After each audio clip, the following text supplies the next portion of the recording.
this episode of Just Another Year Chicago. My name is Nick Brody. I am joined alongside my co-host and good friend London Beth. And today we are hitting on day 17 of Chicago Bears training camp. A light practice today. I think that's much needed, especially with all the injuries that have happened over the last couple of weeks. And a lot of good news on the injury front. A lot of guys have come back. Teven Jenkins news about his surgery. We're excited to share that. And Justin Fields was back on the field today. So expect a lot of Justin Fields and Andy Dalton this upcoming Saturday against the Buffalo Bills. Mitch Trubisky also will be starting for the Buffalo Bills, and people are saying Chicago's going to pay for this. We'll find out more and dive into that later. But before we begin, we'd like to thank our sponsor, Stupid Car Tray. Tired of your pizza topping sliding, office coffee distracting you while driving, grease and other stains getting on your seat, or you're just enjoying a game on the couch and don't want to lean over? Look no further than the Stupid Car Tray. Proudly USA made, Stupid Car Tray makes your passenger seat or couch a level surface for all transportation and couch potato needs. With accessories like the Stupid Seat Anchor, hand sanitizer bottle, or 100% silicone grip mat, your tray is the ultimate car organizer.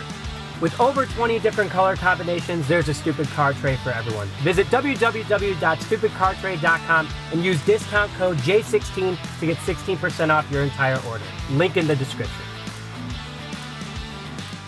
Nick, I got a Stupid Car Tray. Absolutely love it. Use it every day. Let's get into it. Yeah, I wonder who got you that Stupid Car Tray. Must be a pretty nice guy that did that for you. Yes, definitely. Shout out to Stupid Car Tray. Great company, great product so far from our experience. We're excited to share more about it, and we will definitely be using it these upcoming Thursdays, Sundays, and Mondays for the offseason. But let's get into it. The offense from day 17.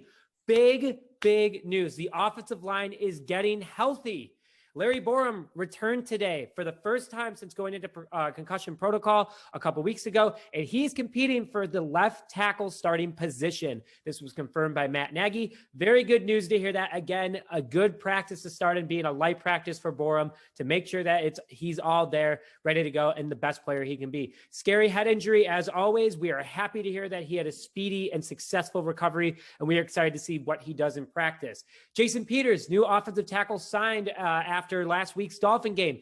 We had his first practice in pads with the Chicago Bears. A slower practice to start, but Jason Peters is a 9-time Pro Bowler, Super Bowl champion, and he is able to pick up the pace of the game quickly. Great to see that he is back on. If he doesn't start, it happens. Great depth player overall. I think that he's going to end up starting at right tackle though with Eddy. No for sure answer when he'll be coming back, and he could play left tackle. Borom could make a run for his money. So Jason Peters, first practice as Chicago Bear, passed all protocols, passed his physical. We are very happy to see him on the field, and we're hoping to have more this upcoming week and see him Saturday against the Buffalo Bills. James Daniels had another good practice today. Yesterday did well, even though, again, I don't like to say it was a light practice, but he looked good. He was moving well. He's coming off of a quad injury. It's good to see that he's moving his legs very well. No discomfort. And then after in his press conference, he said, "I feel good. I'm ready to go." He proved that again today. And the big news that we are excited to share is that according to Teven Jenkins' Twitter, he had a successful back surgery today. Great news. We're happy to hear that it went well, and we are sending positive thoughts from our end, and we hope your end as well, for a proper and speedy recovery. We want him to be the best player he can be. We want him to recover correctly. Do not rush this big man. You have a big career ahead of you. So happy to hear that. So London, in regards to the offensive line, what does this mean in the game strategy coming up against the Bills? Do you see this offensive line starting unit playing more? According to Matt Nagy, starters will be playing more. But who do you think needs to get that repetition in regards to this Saturday's game? Yeah, the biggest name that jumps out to me is James Daniels. Okay. I mean, he is, I would even say, the most important player offensive line. I say other than Cody Whitehair, who's the veteran. He's 23 years old. He's there. He's going to be the staple of this offensive line going forward, especially with these rookies like Larry Borom, Teven Jenkins. Good for him that he had a great surgery. My thoughts and prayers are for him to have a speedy recovery. The biggest thing with this offensive line, they dominated preseason first game against a weaker Miami Dolphins defensive line. They were top three in offensive line rankings in the NFL, and they gave Justin Fields the longest amount of time at 3.5 seconds to throw the ball. That is an eternity. So they have to just take that step. Now that we're getting healthier, we had a couple guys that, probably won't be starting, playing against the Miami Dolphins. This Buffalo Bills team is going to be a better defensive front. They need to just keep taking those steps forward. But welcome back, James Daniels. We're excited to have you back, man. Yeah, and I'm very excited to see Jason Peters. I know a lot of people are concerned of the fact that he's an older player, but I think that he still does have a little bit left in the tank. It is nowhere near an Orlando Pace situation as it seems. Orlando Pace, a lot of Bears fans might remember, another Hall of Fame tackle just came to the Bears, and it was an absolute disaster. So Jason Peters looks good so far. I know it's only been one practice, so very excited to see how he progresses on Friday and when he plays this Saturday against the Buffalo Bills. Again, like you said, a better defensive line. Peters might be able to point out a few things to these younger guys and help them grow as players. Now let's go into Justin Fields. Justin Fields' injury is cleared. Guy looked like his normal self. It was a total probably tweak, might have slept the wrong way the night before. Happy to hear that groin is, healed up. He was looking good in practice today, moving around, being able to use his feet, using that 4.4440 speed. That's a lot of fours. And he was going for it. He was looked like himself, even though it was a light practice.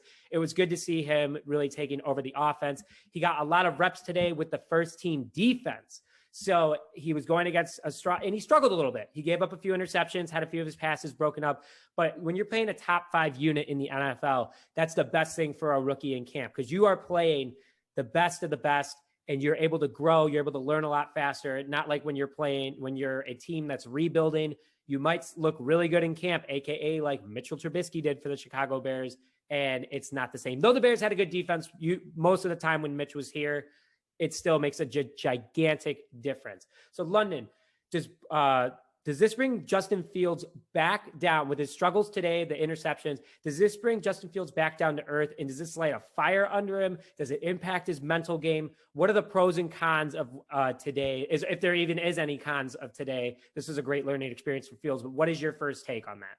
Yeah, I don't think there's any cons, Nick. I think it's all pros. Going against a first-team defense, like you said, we're a top 3 defense in the NFL. Having to go against those guys on a daily basis has got to be one of the best learning experiences for Justin Fields.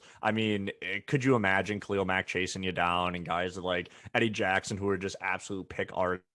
You know what I mean? Be having to read them and put them off with your eyes and all that kind of stuff. So it's good. I'm okay that he's struggling. I know that they just implemented a day or two ago, more deeper parts of the offense. So he has been struggling a little bit this week. That's expected. He's a rookie in the NFL. Okay, I don't think he's brought down to earth. I just think that with the new offense or, new staples into the offense, the deeper parts of the playbook, and then also going against literally a top 3 defense in the NFL, you're going to struggle. You're going to throw interceptions. You're going to get sacked. You're going to run around. It is what it is. But when he goes against other teams in the preseason, then hopefully in the regular season later in the year, he's not going to see that kind of talent from other teams. And that's what's going to make him so dominant. Yeah, I totally agree. And it's not like this defense is going to lose that, fire the next couple of years. This defense is going to be good for the next couple of years. Hopefully, again, Sean Desai stays for a long time. So I totally agree with what you're saying. Very fair points. I think that's, it's good for Justin Fields overall. And again, no cons. It stinks for him to think that. But again, his personality and his determination to be the greatest quarterback of the Chicago Bears, the fire is lit right now. And he's going to come back against the Bills. And he knows that Bears fans want to see him absolutely torch the Bills and just stick it to Mitchell Trubisky. If he doesn't know, I don't know if he's on social media then. Yeah, exactly. He's living back in the 1980s. He's just kind of, blurring it all out. So, the next part of this is it's not all just Justin Fields' fault of why there were struggles today. It was the guys he was playing with, Riley Ridley and Javon Wims. Drop, catch. Really good catch. Drop. Riley Ridley and Javon Wims, I don't even know what to do anymore. These guys have to go. They have continuously struggled all of camp, and they just both keep getting worse. I know Bears fans are like, Riley Ridley's awesome, and everyone's on the same table about Javon Wims. There's something about Riley Ridley that everyone loves, but drops don't win games. Go ask Javon Wims himself. People got to get off the high horse of Riley Ridley. In my opinion, I jumped off it a long time ago. my level of frustration is probably on a scale of 1 to 10, 10 being bad, probably a 7.5 with this guy right now. Cause it's just like, it's dead cap on the team. It's a roster spot. Just please, cut it and let's get moving forward. So London, I got to ask you now, what is your frustration level in regards to Riley Ridley? Mine's a 10 out of 10. I'm done with it. I'm completely done with it. I'm done with Riley Ridley. I'm done with Javon Wims. We've heard really great reports from Daz Newsome saying that he's been having a really good camp now that he's healthy. He's kind of coming in and really competing for that like fourth wide receiver spot with probably Darius Byrd. So listen, the biggest frustration as a rookie quarterback that's learning deeper parts of the playbook and also going up against a really, really good defense, even the second team defense, is when you make a play and you drop the ball in someone's, in someone's lap and you put it in their breadbasket and they drop it. That is so frustrating as a quarterback. And like I said, I've been on the other side as a receiver, and I understand how frustrating it is for the quarterback. And it just hurts the entire development of the offense. Get rid of these guys. I'm a 10 out of 10. I'm frustrated. I'm done with them. Just move on. I don't even know what the sympathy is with these guys. Like, they weren't even dominant players in college. I'm over it. I'm done. See you later. See ya. Bye. Pack your bags, hit the road, Jack, and don't you come back. That's what I got to say to that. But here, that was like a long rhyme by me. I apologize about that. Totally unintentional. But one thing, let me ask you this. Going back to Mitch Trubisky, why we're playing him this week. If Javon Wims did not drop that touchdown in the end zone against the Saints, even if the Bears lost the game, would that have saved Mitch Trubisky's time in Chicago, do you think? No. You got to ask it because that could have completely changed the game. It could have completely changed his confidence in that game. The Bears could have won that game. And, it's the playoffs, anything could happen. So, I think it's just you got to ask the question, but I totally agree with you. I don't think it would have changed anything. I think it would have changed his perspective from the rest of the NFL. Maybe he would go to Jacksonville or something like that, even though he wouldn't start there either. I don't think there's anywhere right now for Mitchell Trubisky to even start. I think he's in the best position he can be with the Bills. But anyway, I'm also done with Javon Wims and Riley Ridley. I just wish everyone else would just get off Riley, like loving Riley Ridley. I don't get it. If someone can explain to me in the comments why they like Riley Ridley, I would love to hear it. I really do. I bet London, you do too, because it just doesn't make sense to us anymore. It's chance after chance after chance. Done. Going to the defense really fast, not really any really big reports. Tayshaun Gibson Sr. had a couple of nice picks and pass breakups today when Justin Fields was struggling. Again, the first team played against Fields. He picked off Fields twice in like his first 5 throws, which was kind of crazy. Jalen Johnson broke up a few passes, so he's looking very confident as well. Alec Ogletree also deflected a few passes. So again, I think this guy absolutely deserves a roster spot unless something absolutely crazy happens. Very excited to see that. And London, your guy, Eddie Jackson, he's pumped about Justin Fields. It was the energy he had on defense today, but it was Fields even after struggling. How do you feel about that? Oh, I was super excited. If anybody didn't tune in to the after this light practice press conference on Facebook for the Chicago Bears, Eddie Jackson actually got up there and talked for the first time almost this offseason so far. And I just wanted to read a quick quote on what he said. Justin Fields going up against the first team defense. You can tell he is going to have a great career here. He's absolutely electric and extremely exciting to watch. Eddie Jackson on Justin Fields.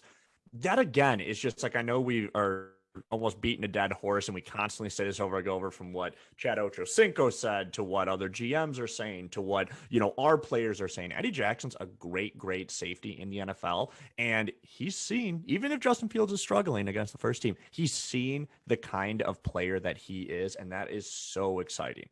That is so exciting. And especially a top 10 safety, arguably was top 5 at one point. I think Chuck Pagano pushed him out of the top 5, but he'll be back this year, definitely, especially with the way he's playing. It's awesome. He's played against really good quarterbacks. He plays against Aaron Rodgers twice a year, at least.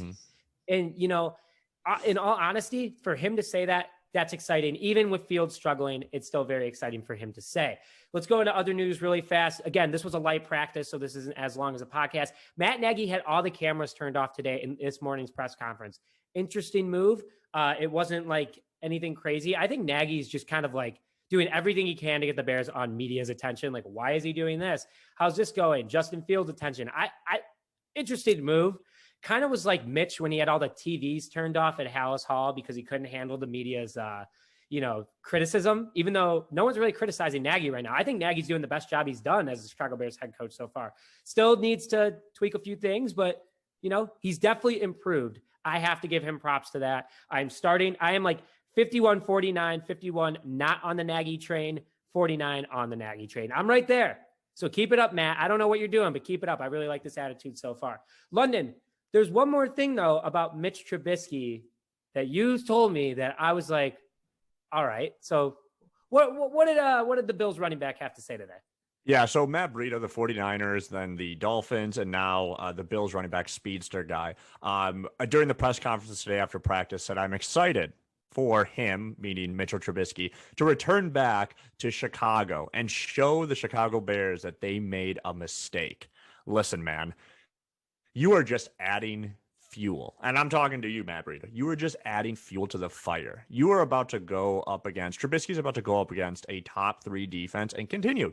I know a lot of players on this team respect and love Trubisky. We're at his wedding, all that kind of stuff. But when you put on the pads, you get on the field, whether they are your best friend in the entire world, you will go out there and punish them like you're their absolute worst enemy. So watch what you say, Matt Breida, because you're going to get a real reality check. And I've saved the receipts on my phone, and I will be tweeting you repeatedly when Trubisky struggles exactly like we expect him to, and exactly like he did, and exactly like he will, and Justin Fields lights it the heck up. So that's all I'm saying.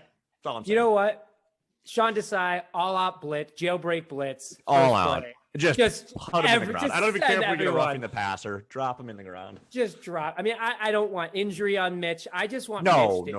I just want these guys to eat their words. And Khalil Mack, I want him to do exactly what he did to Tom Brady. Just look at him right in the eye, and Mitch just go, someone had to say that. I had to also say a few things, but crazy to think. Player injuries and players out. Teven Jenkins, back surgery was successful. Very happy to hear. Ryan Knoll still out with it. Thoughts and prayers, positive energy. Happy to hear it went well. Ryan Knoll, chest injury. Barbada Traore is still out with a knee injury. I heard that he is healing up, though, so good to hear. Eddie Goldman still back tightness, or he's probably going to be limited tomorrow or limited on Saturday.